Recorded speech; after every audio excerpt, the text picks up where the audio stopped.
In a world of attention-grabbing headlines, here's one that might stand out even among the rest.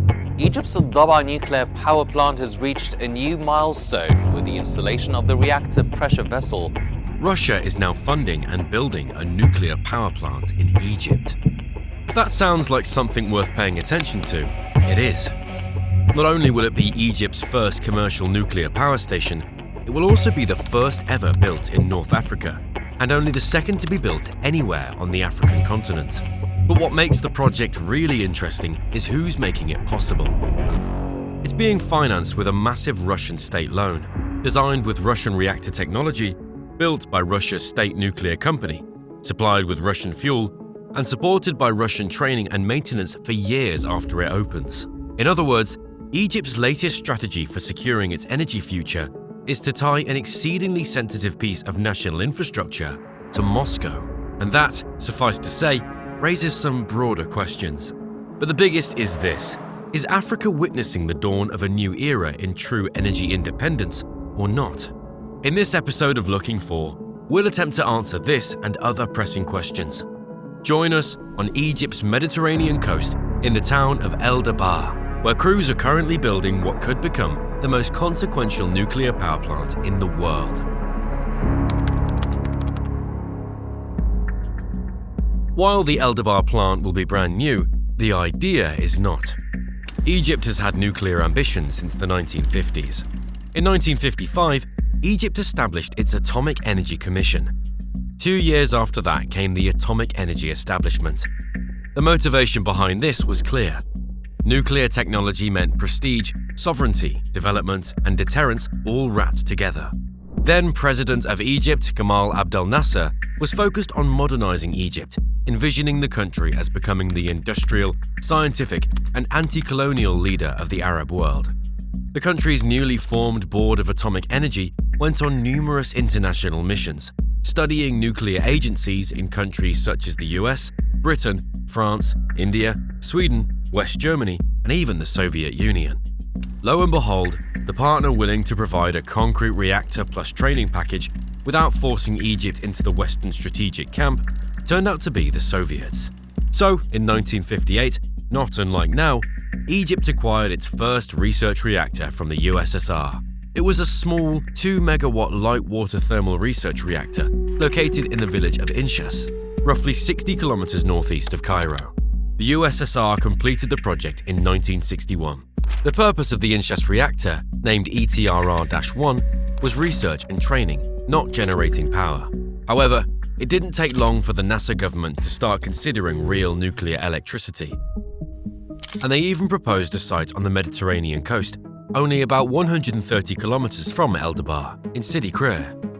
But the project quickly ground to a halt in 1967 after the Six-Day War with Israel, in which Egypt suffered major setbacks, including losing the entire Sinai Peninsula and Gaza Strip to Israeli occupation, as well as the deaths of some 11,000 Egyptian soldiers and some 10,000 more taken prisoner, crippling the Egyptian military. In fact, history would eventually reveal that this crucial turn of events in 1967 basically derailed the entire Nasser-era nuclear push altogether.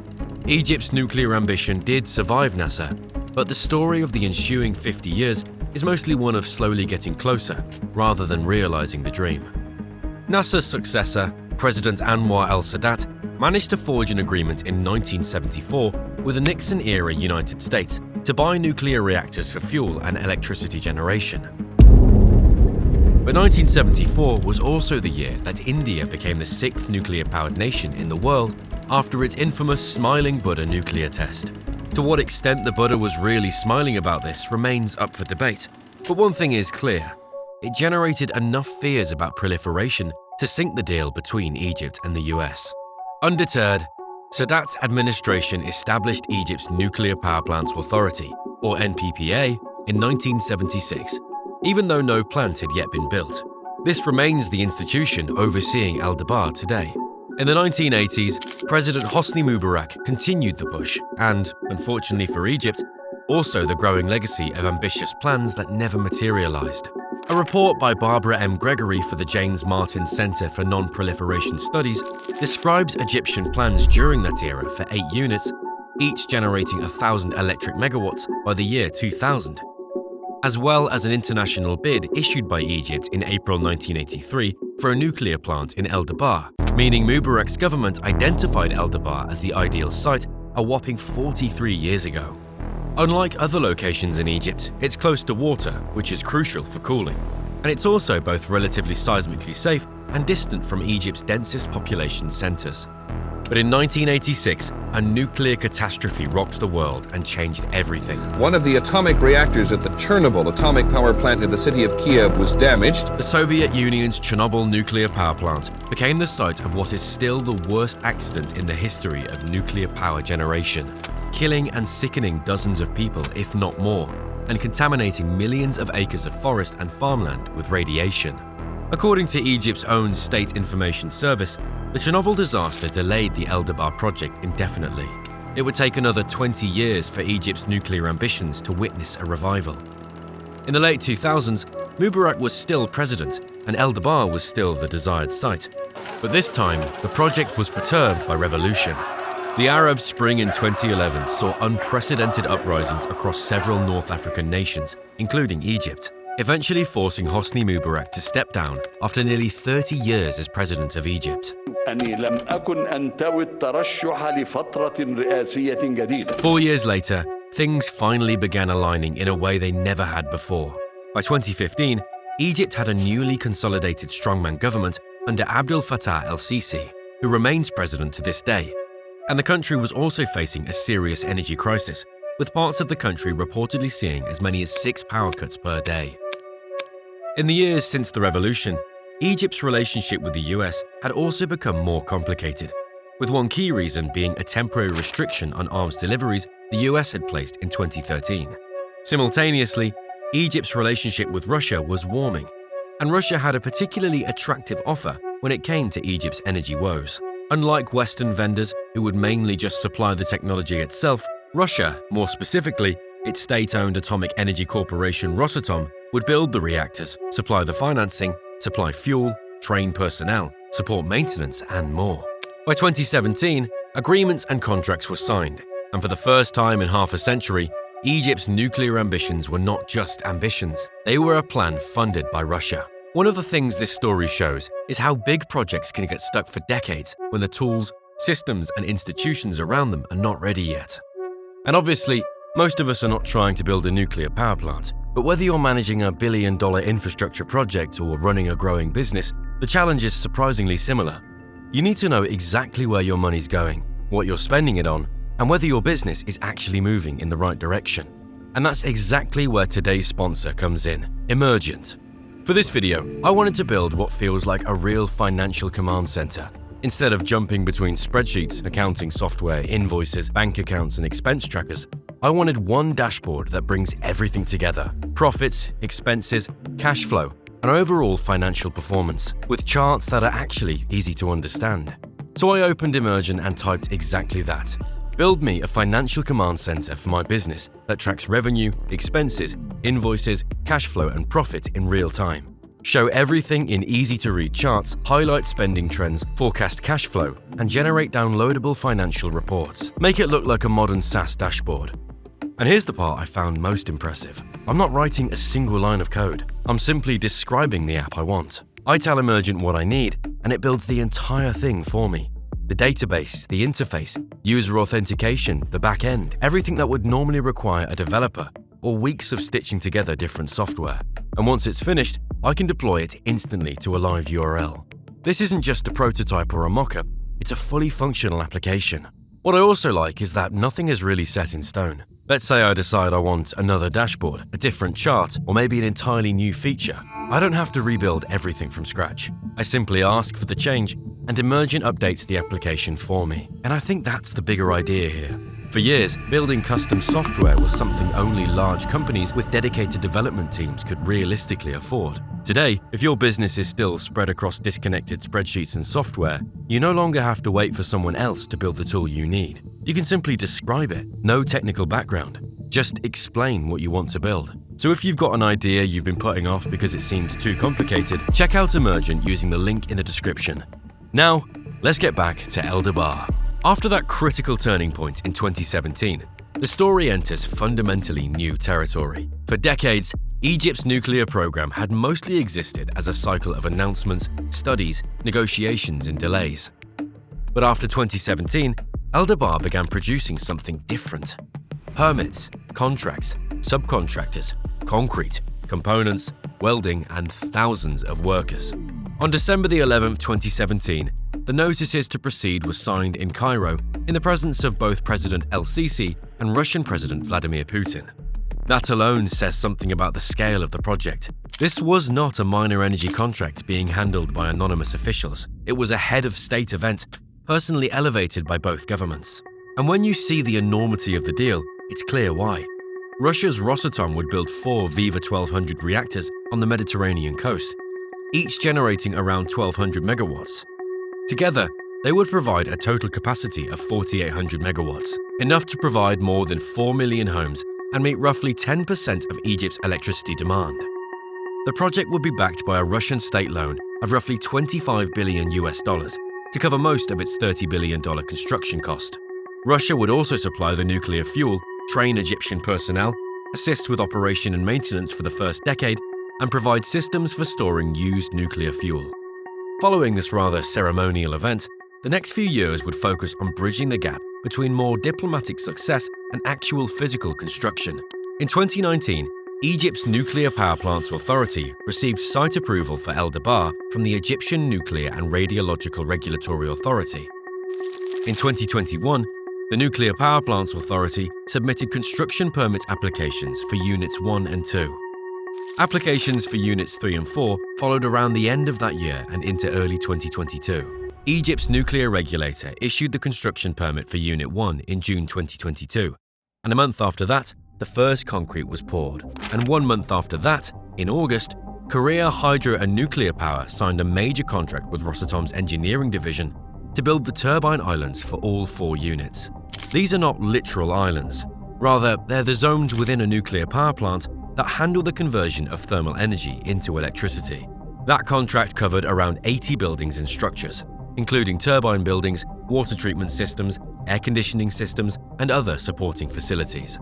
Construction soon spread more broadly across the site.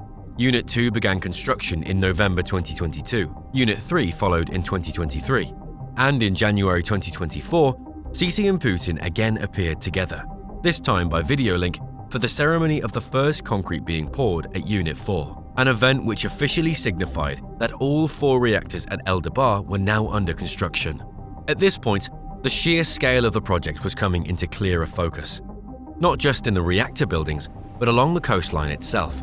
In addition to concrete domes and reactor vessels, Dabaa also requires coastal defenses and offshore systems that protect the site, manage seawater, and support the plant's cooling infrastructure.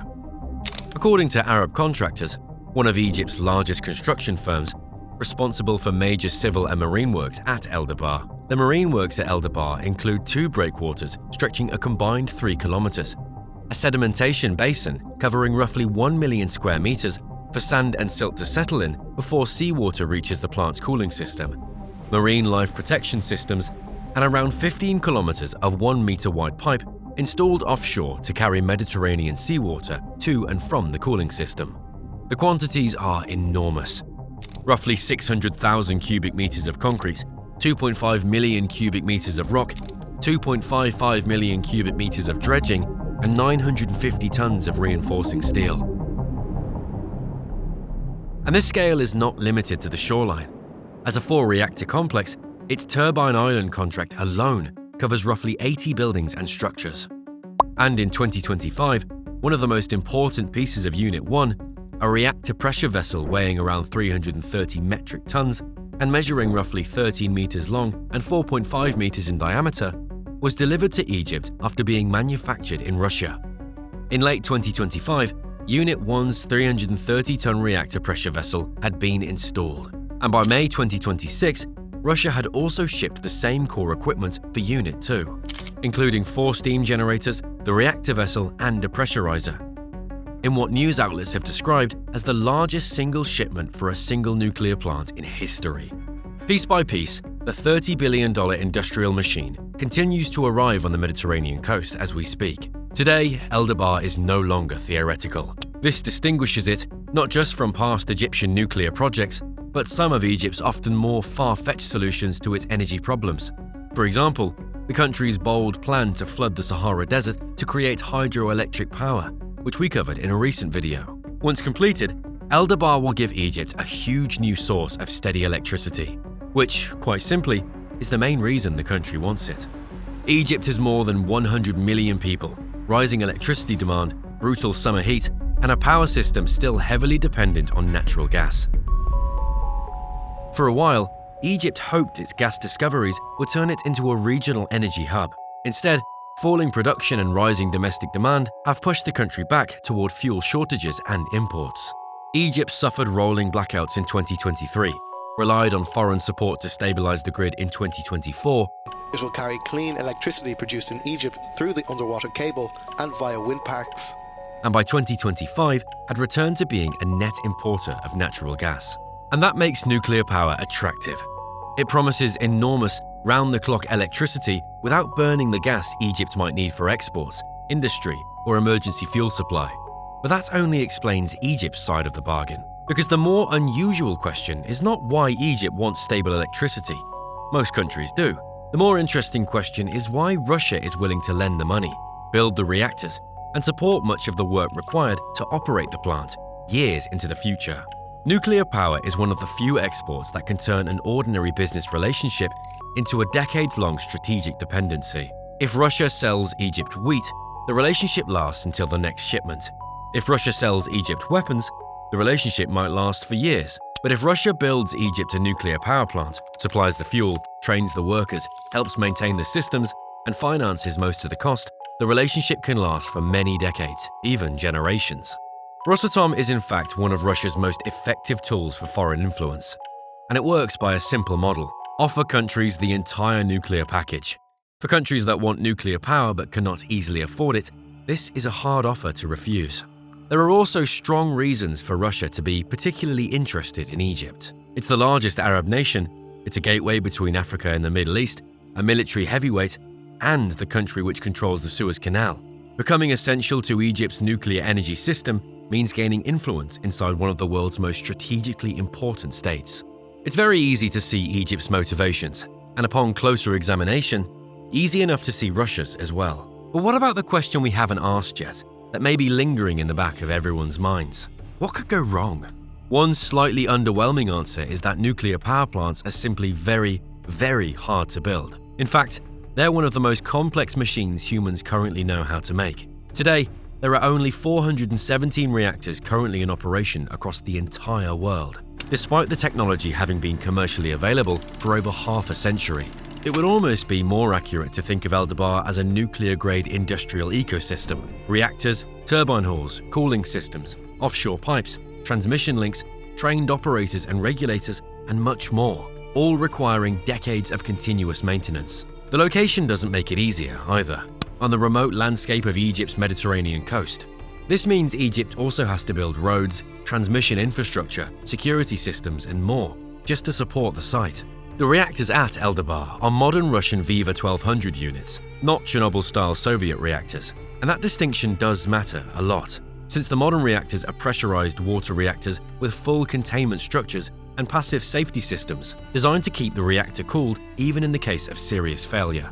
The danger is significantly lower than it was in earlier decades. But the danger is not zero. Nuclear power is still nuclear power, and it demands unusually high standards for an unusually long time. And that brings us to the strange bargain at the heart of the whole project. Egypt is building the plant to become more energy secure. It wants steady electricity, less pressure on the gas system, and a way to finally achieve the nuclear dream it's chased since the 1950s. But to get there, Egypt is accepting a different, new kind of vulnerability. Not the cartoon version, where Moscow can simply press a button and turn the plant off. The risk is more practical than that, and therefore probably more durable. If relations between Cairo and Moscow ever deteriorate, Egypt cannot easily swap Dabaa's supply chain the way it might switch suppliers for wheat or natural gas. Nuclear fuel is specialized, spare parts are specialized, maintenance knowledge is specialized. This means that going forward, Egyptian officials have to think twice before crossing Moscow. It also means sanctions on Russia could, by extension, become complications for Egypt. Dabaa sits at the intersection of almost every major question shaping the future of energy. Questions like, can fast-growing countries build enough clean, reliable electricity to support modern life? Can African nations industrialize without waiting for Western financing? And perhaps deepest of all, can countries that are not superpowers actually achieve energy independence on their own? Dabaa is a test case for the next nuclear age, and the implications are huge. If the current schedule holds, the first reactor could begin producing power near the end of this decade, with the rest of the plant coming online around 2030. Only then will we begin to see what the future of global nuclear power really looks like. Thank you all for watching this video. If you enjoyed this story about a technically challenging and geopolitically monumental engineering project happening today, be sure to check out our video about the Gibraltar Tunnel that will finally connect Europe to Africa. It's definitely another project that's daunting, yet could be hugely impactful once completed. That's all for now, and we'll see you next time on Looking For.